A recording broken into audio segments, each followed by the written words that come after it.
All right, so here's the second L'Hopital video. All right, so like, why would you need to know that if you could just factor?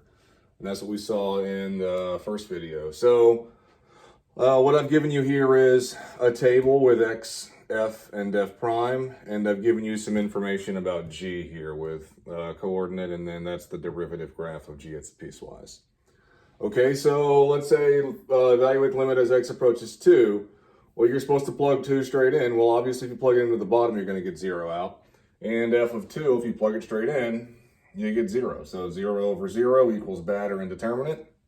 So we can't factor because we don't know what f is, so we have to L'Hopital it. All right, so derive f, you get f prime, and you derive the bottom of this guy, and you get 2x. And then you replug in. Well, again, that's pretty easy. That's obviously 4 now. And then f prime of 2 is 4, so 4 over 4 is equal to 1. All right. In the second example here, the limit as x approaches 1 of f of x over g of x. Well, f of 1 is equal to 0, and g of 1 is equal to 0, so we get indeterminate out. All right, so derive the top and the bottom separately is what happened here. So now f prime of 1 is 3.